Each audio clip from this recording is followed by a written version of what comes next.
I was kind of like the persuader. I wanted everybody to drink with me. I wanted to feel normal, so I made everybody else like do what I did. And everybody, well, like specific friends, I would have like my little group of friends who I thought were like my best friends or whatever. We'd go to the beach and stuff, and they'd all just like want to hang out, and I always like felt like I always had that desire to drink all the time. I wanted to be drunk all the time, and my friends were like, well, like day drinking is weird. And I just like, they wanted to smoke weed and I wanted to be drunk. I didn't really know the extent of what was going on with her. I thought that, like me, she was in high school, she'd go to parties once in a while and have a few beers. That's what I did. I assumed that's what she was doing. And I wasn't overly concerned. There were a lot of other surrounding issues that should have probably been more of a red flag to me than I picked up on. I was friends with the kids who didn't care about their grades, who wanted to skip school all the time. And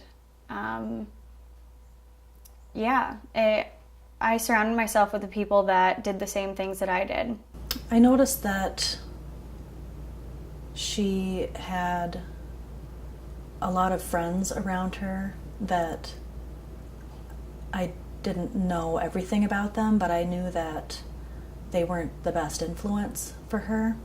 And that worried me because as a teenage person, you're very heavily influenced by your friends, and so that worried me. I lost the friends that meant the most to me and found ones that couldn't have given two shits about me. You know, there were a couple of times when she did call me for a ride from a party at some point and ask me to come pick her up. I'd pick her up and she'd be sick at home, throwing up and whatnot, or maybe if it wasn't her, one of her friends would be. And my mom, when I was like at my lowest, my mom was always there for me. She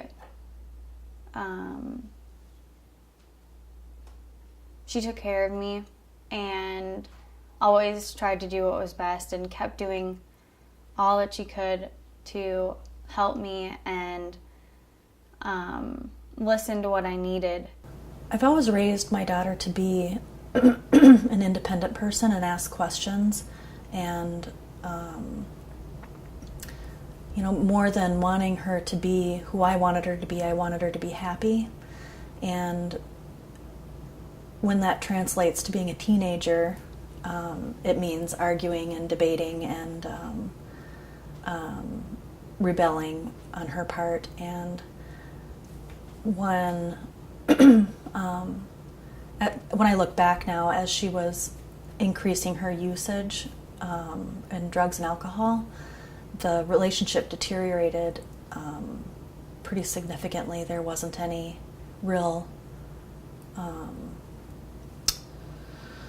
bond between us anymore. There were these kids that came to treatment when I was there and talked to me, or talked to the kids that were there about, I was in like a dual program for like self-harm and substance abuse, so these people came in to talk to the kids who had a problem with drugs and alcohol. So they came in and told me about a school, a sober school,